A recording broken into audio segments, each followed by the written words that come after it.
When we took our first accounting course, when we were first introduced to accounting, early on in that first class, we're exposed to accounts receivable. Accounts receivable are generated when companies extend credit to their customers. In other words, they sell for other than for cash.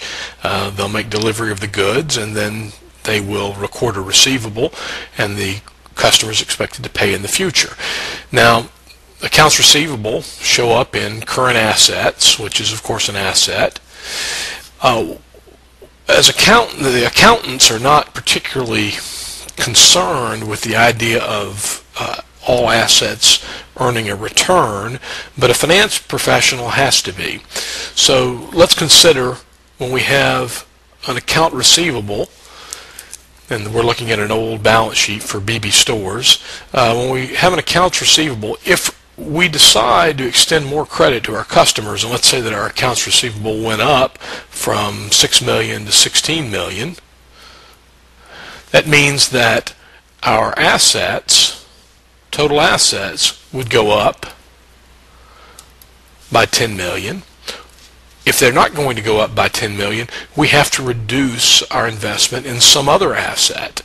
So a decision to increase our accounts receivable, in other words, to grant more credit or to grant extended credit terms to customers, comes either at the cost of having to disinvest in other assets, or if instead assets are going to go up, we either have to have an increase in liabilities or an increase in shareholders' equity. So we either have to get the bank to invest more in us or our shareholders to invest more in us in order to make the balance sheet balance. So in that context, if you think about it, an account receivable is either using capital that could be used to buy some other asset, or it's going to require extra capital in terms of additional debt or additional shareholder equity. So if it's going to require additional capital, it needs to earn a return.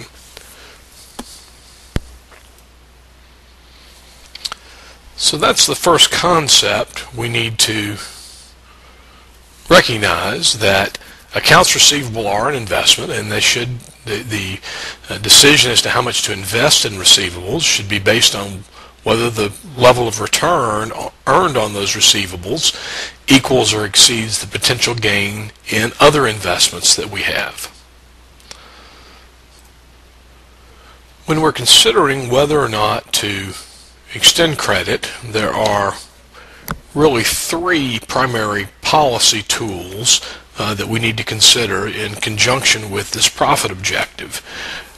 Those are credit standards, terms of trade, and collection policy. Credit standards refers to how much risk we're willing to take, and therefore who we're willing to extend credit to.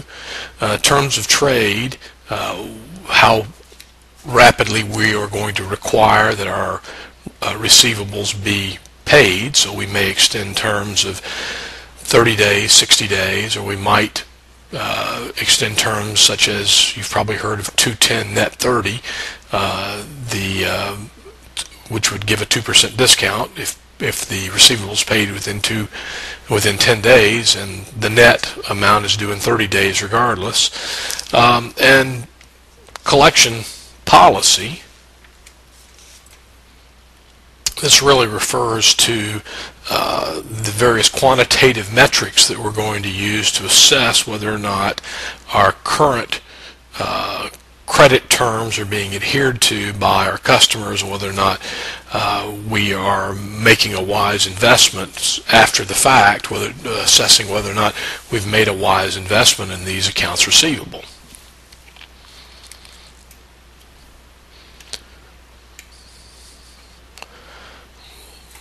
Let's first consider credit standards.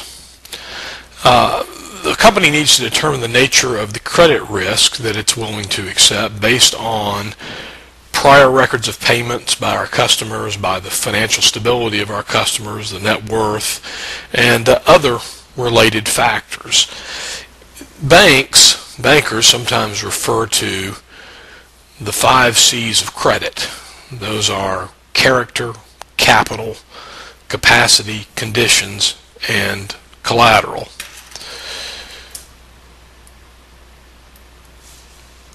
With character, this refers to the moral and ethical quality of the individual who is responsible for paying the loan. A person of principle, or a company that has high ethical standards, can be expected to pay off their credit. A decision on character, on that judgment, may be the most important judgment that a company can make in terms of whether or not to extend credit. The second one, capital, refers to the level of financial resources that the company has that is seeking the loan, and it involves an analysis of debt and equity of the firm's capital structure. So does the company already have too much debt? If it has a lot of debt already, then granting credit may be very risky. Capacity. Capacity refers to the availability and sustainability of the firm's cash flows at a high enough level to pay off the loan. So the capital is referring to sort of the balance sheet, the way the balance sheet looks. Capacity is referring to cash flow. Is there enough cash flow for this firm? Conditions. Well, there are times when the economy is not doing well. In certain environments, certain economic environments, it might make sense to extend credit, when in others it might be very risky to do so. If the economy is dipping into a recession, retailers might have difficulty, for example, paying for the clothes they get. If the company already has capital problems and capacity problems, if the economy turns sour, those conditions might really drive a supplier to decide we're not going to deliver on credit. We're going to require cash before we make deliveries to a particular customer. On the other hand, if the economy is doing great, even though the company doesn't have the sorts of capital, in other words, they may have a lot of debt, you might determine that conditions are so good there's a low probability that the company will fail to pay. And then, of course, the last term down here, collateral. Collateral is determined by the assets that can be pledged against the loan. In some cases, the item that you're selling itself is the collateral. You may have the right to repossess a piece of inventory, for example, or say it's a machine that's being sold on credit. You might have the opportunity to repossess that. On the other hand, if you're selling broccoli to a grocery store, you don't want to repossess the broccoli. It's going to go bad before it's worth anything. So if the company has adequate collateral, including the item that's being sold that you're granting the credit for, that's going to suggest that it's more appropriate to extend credit. Now, it would be nice if all of our customers were customers that we knew well and that we've had extended business relationships with, but in fact that's frequently not the case. We're going to be looking for new customers periodically, and it's important to assess those 5 C's, the 5 C's of credit, and to assist in that, there are organizations such as Dun & Bradstreet that, in a sense, allow us to outsource in part the function of assessing credit quality.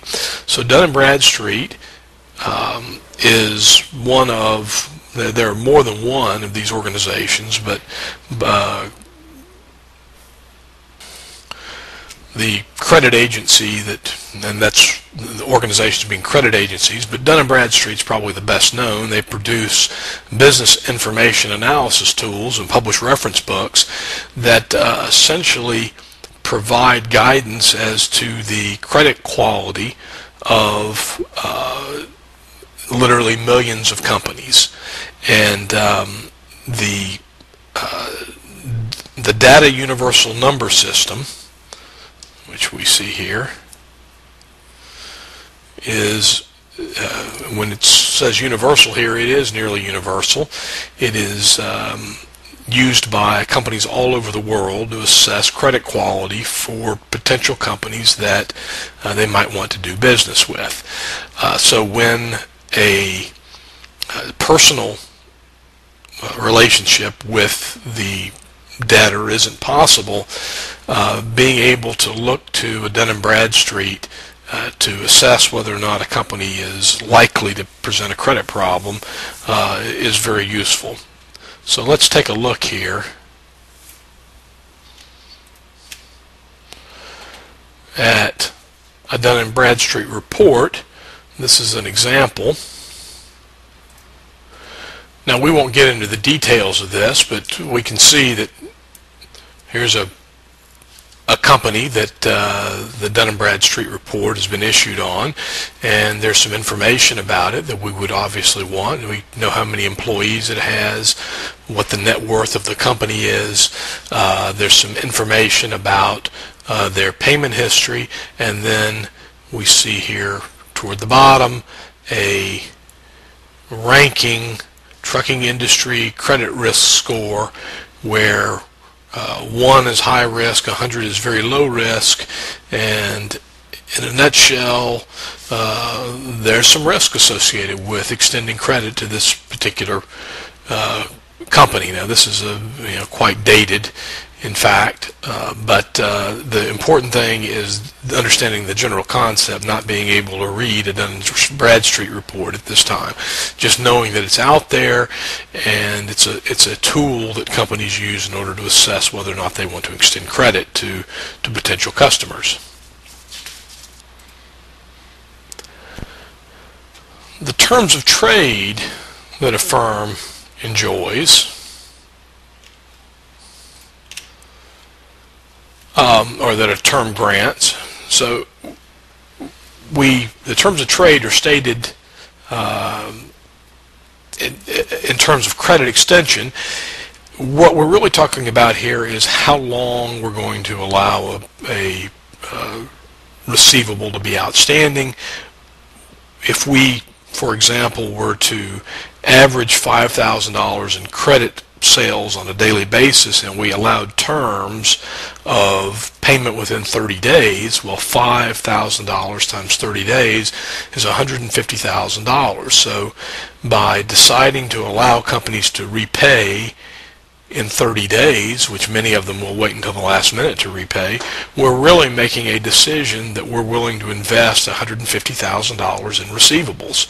So the firm needs to be aware that a decision that it makes in terms of what those credit terms are, such as 210 net 30, 210 net 60, will have an impact on the size of the investment that the firm is making. So the firm, if the firm is concerned about slow payment, it really needs to be aware that it can use cash discounts for early payment in order to induce customers to pay off that receivable a little more quickly. There are a number of qualitative measures that can be applied to credit policy, and so as we talk about collection policy, what are some of these? Well, the firm is probably going to want to keep a record of the average collection period. If it's taking longer to collect from our customers, that would indicate that we're perhaps granting credit to people that we shouldn't grant credit to, or in some other way we may have inadvertently done a poor job of administering the credit function. Average collection period is equal to the accounts receivable that we have divided by the average daily credit sales. And this just tells us in days how many days on average it takes to collect our receivables.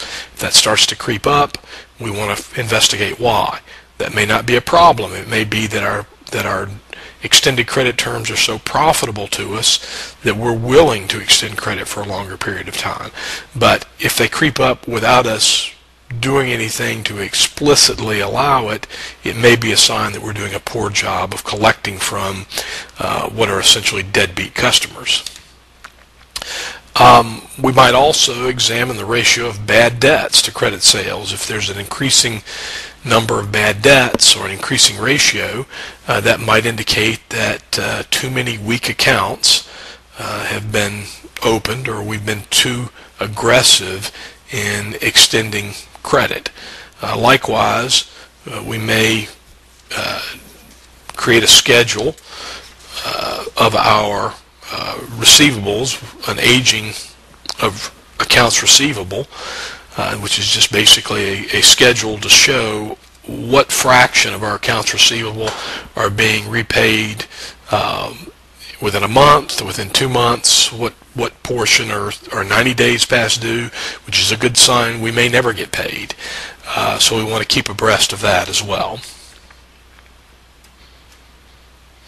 Let's look at how we might analyze an actual credit decision. Let's imagine that we have a set of potential customers that we think will generate additional sales of, say, $10,000. And let's drop down a little bit here.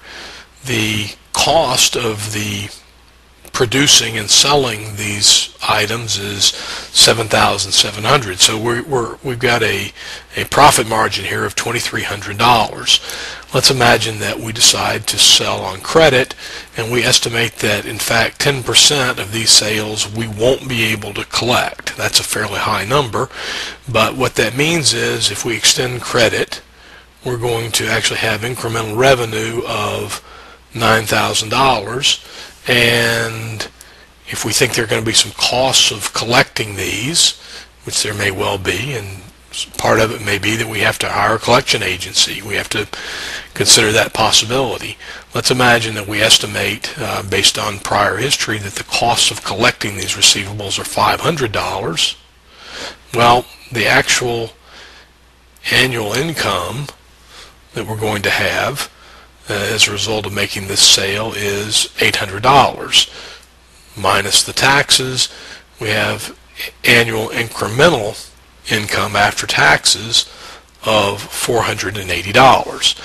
So we're going to have income, but now the question is that enough income given the investment that we're going to have to make in these accounts receivable? So how might we go about analyzing that?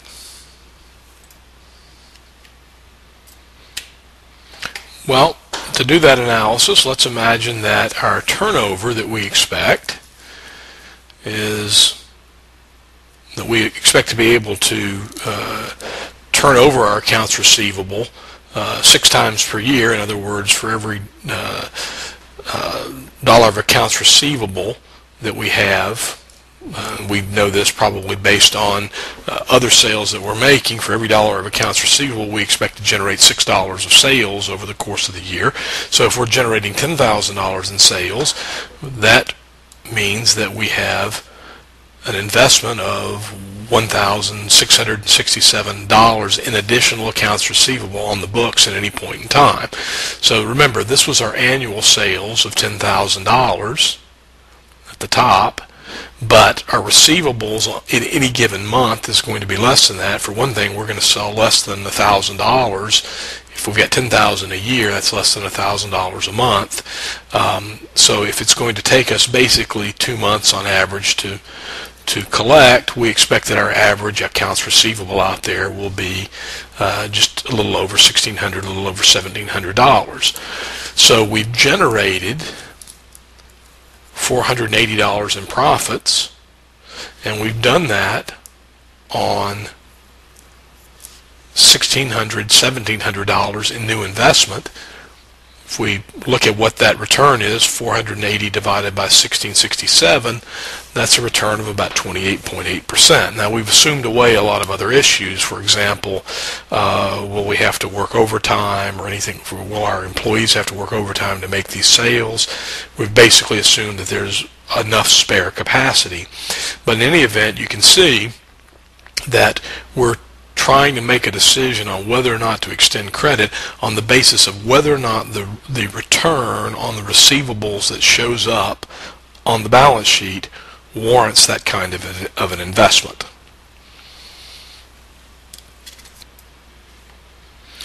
Now, the truth of the matter is many small companies don't do a good enough job of analyzing this decision. They do things much more by the seat of their pants. That doesn't mean that they should, and even when they do things by the seat of the pants, they probably have some intuition as to whether or not the investment that they have in receivables makes sense given the profitability of the additional sales that they're generating. But unless this is done in a somewhat rigorous manner, companies are likely to make mistakes.